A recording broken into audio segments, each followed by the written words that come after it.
Magandang gabi sa mga tagapakinig na napadaan sa channel na ito. Welcome sa Sansandali. Ako po si Rebecca T. Año Nuevo. Ang pamagat ng aking ibabahagi sa pagkakataong ito ay matematika at mahika. Lumaki ako na makiling sa salita kaysa numero. Nangingimi ako sa numero. Hanga ako sa mga kaklase na ang bilis mag-compute. Kahit walang calculator. Sa mga jeepney driver na habang binubuno ang init at ang haba at peligro ng biyahe sa kalsada, ay mabilis na nangongolekta at nagsusukli ng pamasahe. Sa mga konduktor ng bus, lalo na at nagtitiket at hindi nalilito sa mga pasaherong may sukli o doon sa hindi pa nagbabayad. Sa mga tindera sa palengke at sa mga tindahang sari-sari, na sabay ibibigay sa iyo ang binili mo at ang kwenta ng binili nang hindi tinatanggal ang ballpen sa tainga dahil nakwenta na nila sa isip. Ngayon ay namamangha ako sa mga batang sumasali sa quiz show o mga academic contest na parang AI ang pagkukompute at pagbibigay ng tamang sagot para sa mahabang equation na ibinibigay ng quizmaster. Walang atraksyon sa akin ang numero, hindi katulad ng salita. Kung numero lang at hindi ko ma-imagine ang katuturan ng numero, hindi ko ito maintindihan at wala akong interes maintindihan. Ngayon lang sa aking pagtanda, unti-unti akong napupukaw sa numero, bagamat alam kong hindi ko ito mauunawaan ng lubos. Sa tuwing naliligaw halimbawa, ang short video clip ng interview sa physicist at profesor na si Brian Cox tungkol sa kanyang pagninilay sa lugar ng tao sa sangkalawakan, sabi niya, "We all ask ourselves why we are here. What is the point? But to answer the question, we have to know our place in the universe. We are only one star among 200 billion stars in the Milky Way galaxy. And the Milky Way galaxy is only one of 2 trillion galaxies. So on one hand, we are insignificant, and on the other hand, we don't know of any other life in the universe, no other civilization that can have a conversation such as humans do. And that makes us valuable." Sabi ng isa pang astrophysicist na si Neil deGrasse Tyson, kahit pagsamasamahin ang lahat ng buhangin na nakalatag sa bawat dalampasigan, hindi iyon sasapat sa bilang ng mga bituin sa kalawakan na isa lamang sa bilyon, trilyong kalawakan. So ang pinag-uusapan ng mga henyo sa pisika ay numero. Hindi lang bilyon, hindi milyon, kundi trilyon at madaragdagan pa. Kung nakapanliliit na ang tumingala sa matatayog na mga gusali sa mga lungsod, sa mga antigong templo at katedral na gawa ng kamay ng tao, ano pa kung gayon ang maipamukha?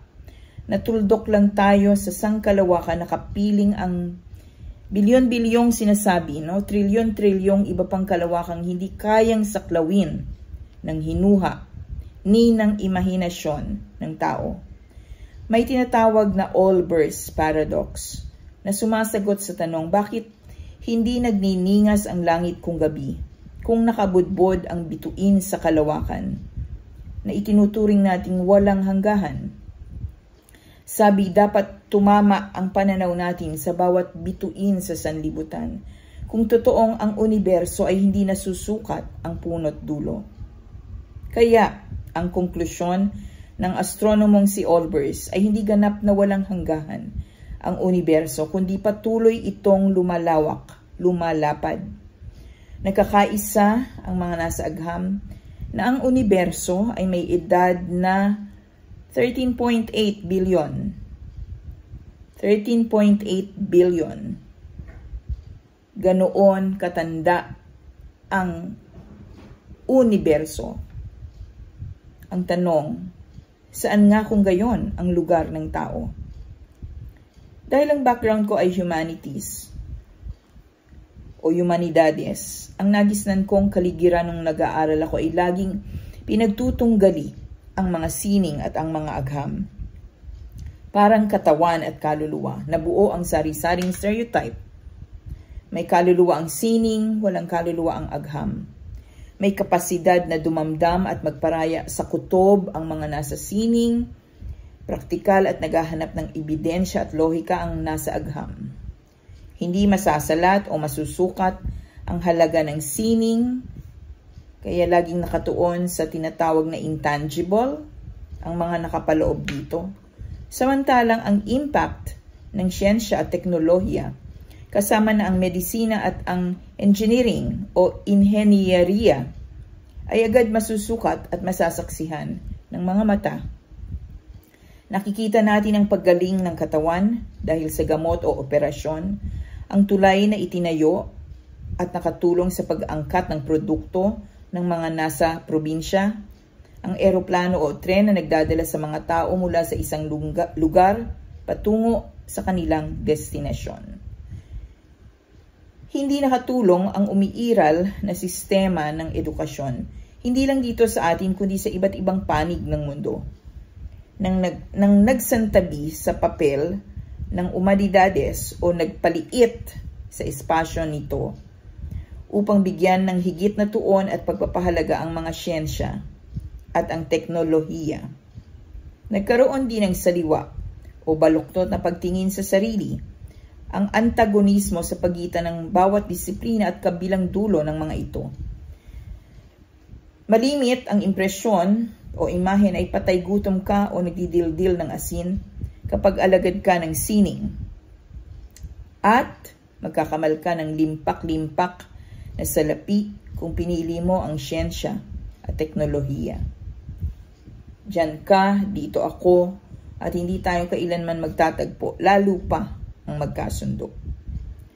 Habang lumalaon at dahil sa nakatakda at hindi maiiwasang pagtanda, saka lamang ako namumulat na hindi naman pala kontrapelo ang mga sining at ang mga siyensya.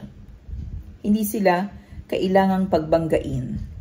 Tumimo sa akin nang minsang mapakinggan ko ang interview sa isang bantog na physicist, si Richard Feynman.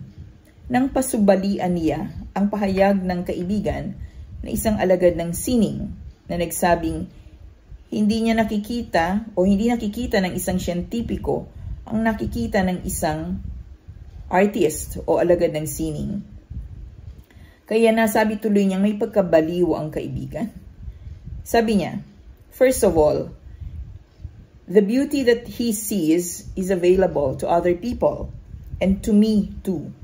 I believe, although I may not be quite as refined aesthetically as he is, I can appreciate the beauty of a flower.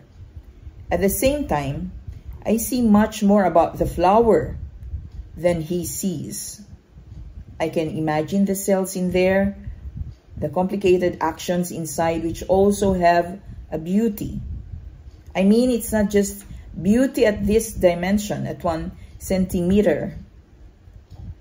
There's also beauty at a smaller dimension. There are the inner structure, the processes, the fact that the colors in the flower evolved in order to attract insects to pollinate it is interesting. It means that insects can see the color.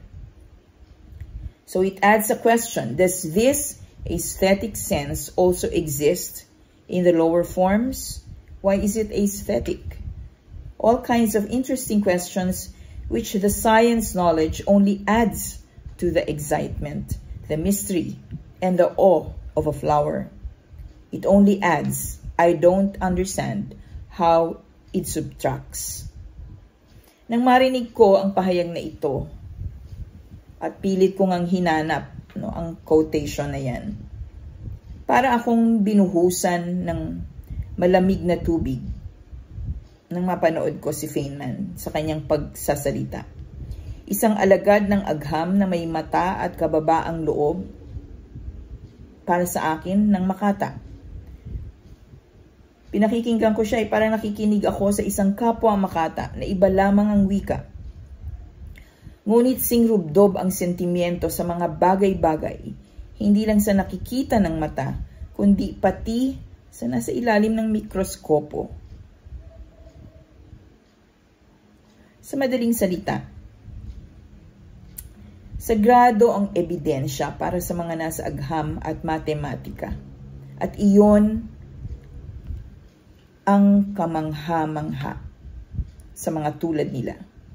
Hindi sila agad-agad basta-basta maninikluhod sa anumang kapangyarihan nang walang katibayan. Mahalaga ang katibayan. Mahalaga ang bilang, ang sukat, ang layo, ang bigat, ang agwat.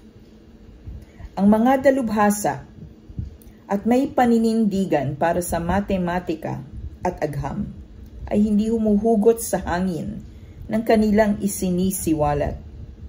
Mahigpit ang kanilang pag-aaral, pagtitimbang pananaliksik, paulit-ulit na paghahanap ng tiyak na sagot sa mga tanong.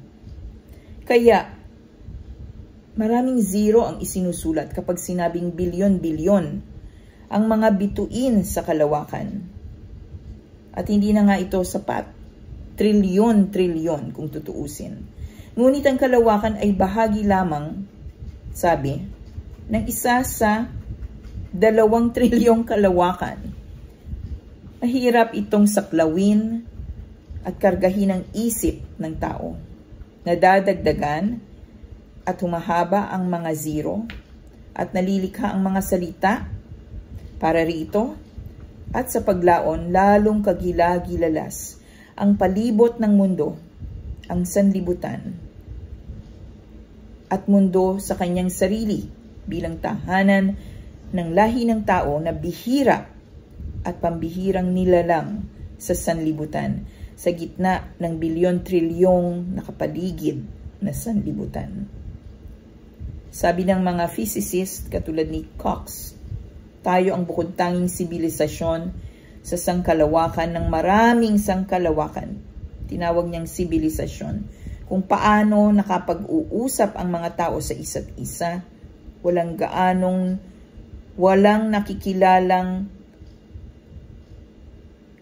katulad na sibilisasyon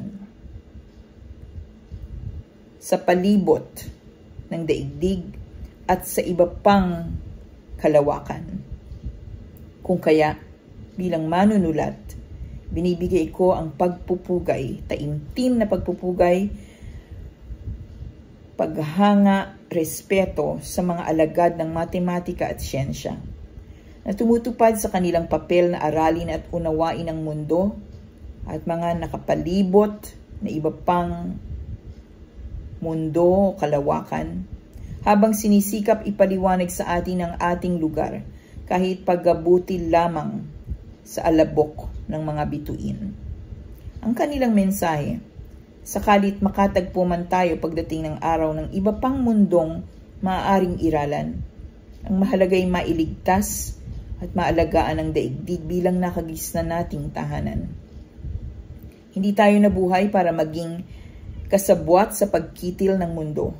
Sa halip, ay nasa atin din ang pananagutan na iligtas ang daigdig mula sa sariling mga kamay. Dito pumapasok ang usaping lubhang nakaliligalig sa kasalukuyan. Ang kahihiyan na nangyari sa Kongreso sa pagsisiwalat ni Congressman Isidro Ungab at tinuligsa ni dating Pangulong Rodrigo Duterte kaugnay ng BICAM report na mas sinatawag ngayon bilang BICAM ay paglapastangan una sa lahat sa mamamayang Filipino na nakapaloob at isa sa kumakatawan sa lahi ng tao sa daigdig. Ayon kay Congressman Ungab, 13 pahina ng BICAM report at 28 item sa pambansang budget ang may mga blanko ngunit pinirmahan ng mga miyembro ng BICAM Committee. Sa opisina ng Pangulo, ang batas na tatawagin sa wakas bilang General Appropriations Act o GAA na naglalaman ng pambansang budget ay may mga numero nang nakalagay sa mga patlang sa BICAM report. Isa itong halimbawa ng kamangha-mangha, ngunit kalunos-lunos at lubhang kahiya-hiya. Wala ni katiting na malasakit at dignidad ang nakialam sa budget na hanggang ngayon ay hindi maipaliwanag ng Kongreso kung paanong nangyari. Kaya ang tawag ko dito ay mahika, pero maitim na mahika. Lingid sa kaalaman ng publiko alin sa mga sumusunod ang nangyari. Una, nagkasundo ang mga kongresista at senador na hayaang may patlang ang pinirmahan at may nakaatas na maglalagay dito ng pinal na numero. Pangalawa, hindi nila binusisi ang pinirmahan o sabi nga ay natutulog sila sa pansitan. Pangatlo, may kuntsabahan sa pagitan ng ehekutibo at kongreso at doon sa Malacanang nangyari ang paglalagay ng mga numero sa patlang. Alinman sa mga nabanggit, ang malinaw sa taong bayan ay may naganap na tahasang paglabag ng batas. Una, hindi inosente ang mga nasasangkot kahit pa ngayon ay magturuan sila kung sino ang salarin. Pangalawa, may kabuktutang naganap at hindi ito maliit na bagay na dapat palampasin at patawarin ng taong bayan, lalo na ng mga sundalo at pulis na sumumpang ipagtatanggol ang mamamayan sa mga kriminal. Nasaan ang bakas ng krimen? Tandaan natin na ang unang-unang pumutak at nagbitaw ng maanghang na salita para tawaging sinungaling si dating Pangulong Duterte ay si Marcos Jr., ang kanyang alipores na si Bersamin na dati pa namang punong mahistrado sa Korte Suprema at ang koro ng nagkakandarapang tagapagpaliwanag ng mga opisyal ng Department of Budget and Management para agad linisin ang pananagutan ng Pangulo at tawaging may nagkakalat ng fake news dahil naging viral ang reaction nito. Ang lalong katawa-tawa ay ayaw tumigil ang mga opisyal ng DBM pero hindi naawa ang mga tao. Semantics ang argumento, maling gamit ng GAA sa halip na BICAM report na tinukoy ni na Congressman Ungab at Pangulong Duterte. Pero malinaw sa mga tao ang nangyaring panghuhudas ng administrasyon. Ang anak ng diktador na pangiti-ngiti o pangiwi-ngiwi, nang minsang may nagtanong kung magpapadrug test siya dahil nalulukuban siya ng lambong ng aligasyon sa pagiging sugapa sa droga, ay may parehong sagot, ngiti at ngiwi, sabay pahayag na nagsisinungaling ang matandang Duterte tungkol sa nabunyag na hindi kumpleto, ngunit pinirmahang dokumento ng BICAM Committee at sa makatwid ay hindi lehitimo, kaya't pumupukaw ng maraming tanong na sumisingil ng paglilinaw. Sa pagitan ng Kongreso at Palasyo, may himalang naganap. May maitim na mahika ang umiral dahil alin sa ang Pangulo ng Bansa ay bangag sa paggampan sa kanyang trabaho at hindi inusisa ang pinirmahang batas at pinagbatayan nito o sadyang may nakialam sa mga numero kaya nagkaroon ng laman ang mga patlang at hindi iyon lingid sa kanya bilang Commander-in-Chief. Hindi lang taong bayan ang nilapastangan ng mga kawatan na nanggahis sa pambansang budget. Wala ring kapatawaran ang paglapastangan nila sa mga dakilang alagad ng matematika at siyensya na nagpakilala sa lahat ng dako ng mundo kung gaano kasagrado ang katuturan at kahulugan ng mga numero. Alalahanin natin na ang budget ay 6.3 trillion. Pero ang income o kita na inaasahan ay kulang pa sa 5 trillion pesos. Tulad ng nasabi ko noong nakaraang pagbabahagi at binanggit ni Congressman Marcoleta sa kanyang pahayag sa INC rally. Ang budget ay mas malaki ang gastos kaysa kita. Walang ina ng tahanan ang makagagawa ng ganito para tiyakin na mabubuhay ang kanyang pamilya. Ang mga nanay na gumagawa lagi ng paraan para maitaguyod ang mga anak, sila na ihinuhuli ang sarili, mapakain lang ang mga batang nagugutom sa harap ng hapag, hindi kailanman nakagawa ng ganitong himala o mahika ang mga ina ng tahanan. Nasaid ang kita sa bawat araw, kahit patulungan nila sa pagkayod ang ama ng kanilang mga anak. At paano pa kung ang mga solong ina na tinalikdan o napabayaan ng asawa sa pag-aaruga ng mga anak? Ang black magic, para sa mga naniniwala dito, ay kapangyarihang nagmumula sa mga kampon ng kasamaan upang gamitin sa kapahamakan ng ibig nilang kasihan nito. Kung tutuusin, masahol pa sa black magic ang ginawa ng mga kampon ng demonyo sa pamahalaan dahil una, hindi na sila nakamaskara, kundi mayat mayay nagmamarangya ng kanilang kayamanan sa pamamagitan ng lifestyle na wala ni katiting na pagdamdam sa kahirapan sa paligid. Pangalawa, ay namumudmod sila ng sari-saring ayuda lalo't panahon na ulit ng kampanya. Napanood na ninyo marahil ang mga politikong sa tuwing magsasalita sa madla ay tahas, walang kahihiyang ipinahahayag sa mikropono. Hindi kayo uuwi ng luhaan. Na ang tinutukoy ay ang perang ipinamimigay na parang pinanalunan ng mga tao dahil pumila sila at pumalakpak sa politiko. Samantalang ang pera ay hindi naman sa sariling bulsa nanggaling, kundi sa pinalobong budget sa mga ayuda. Ngayon ko naisip na isa sa mga walang silbing salita ang salitang garapal. Nang ibig sabihin ay hindi na tinatabla ng kahihiyan o konsensya ang individual. Hindi na nakararamdam ng kahit ano. Walang silbi ang garapal kahit sa sarili dahil tinutupad ng bawat garapal ang kanyang kalikasan. Sa bandang huli, hindi lang tayo bilang mamamayan ang tinamaan at magdurusa sa anomalya sa Kongreso at sa kasalukuyang pamahalaan.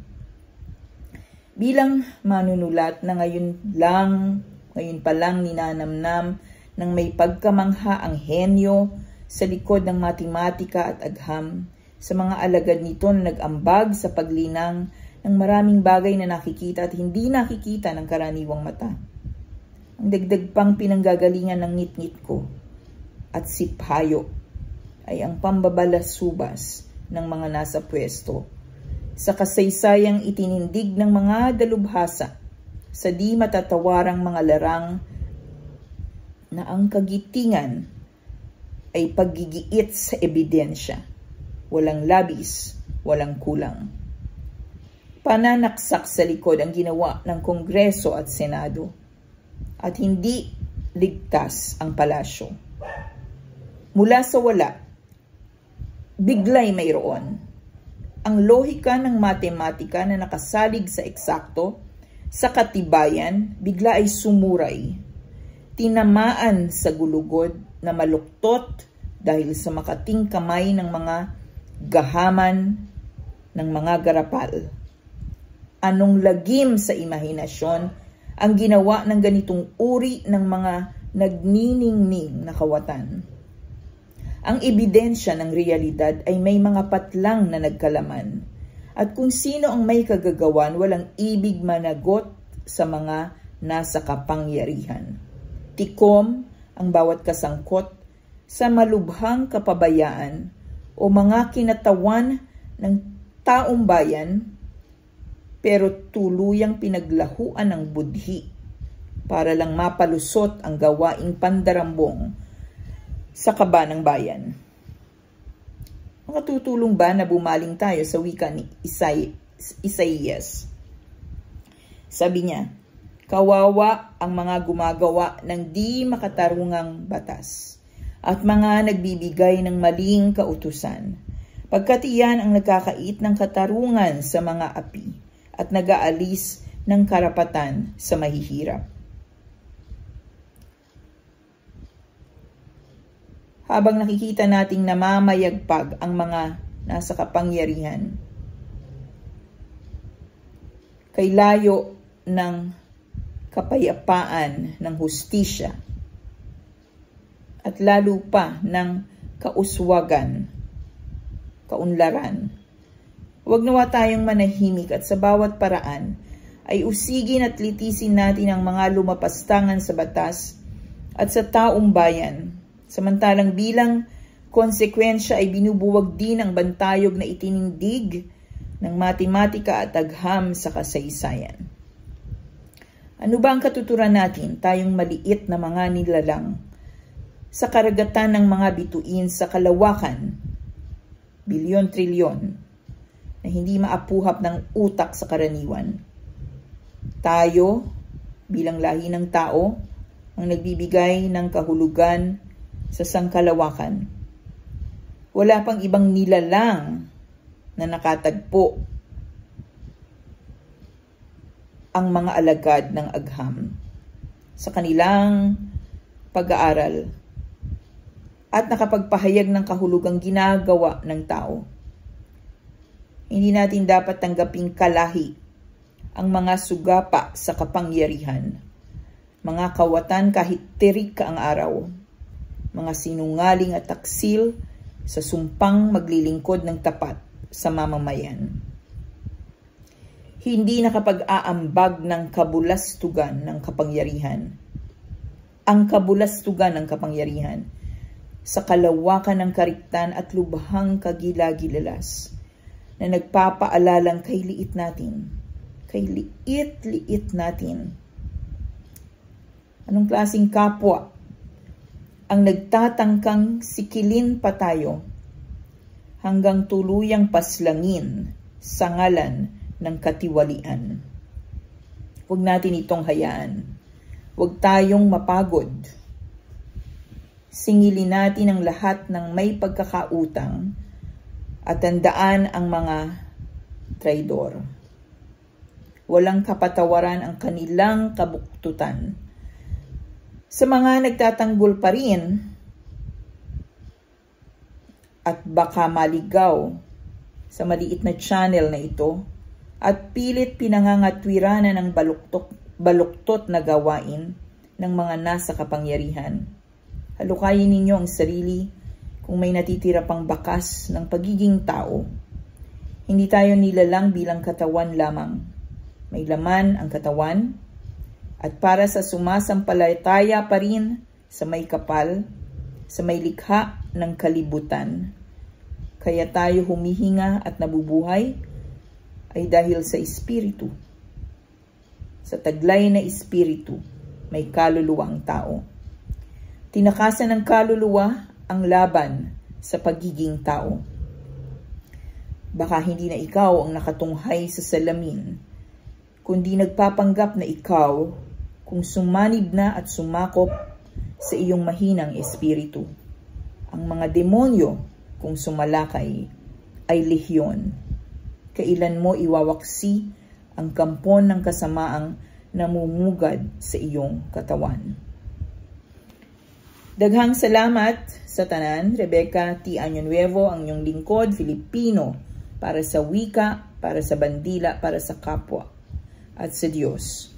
Hanggang sa muli, dito sa munti, ngunit malayang puwang ng sansandali.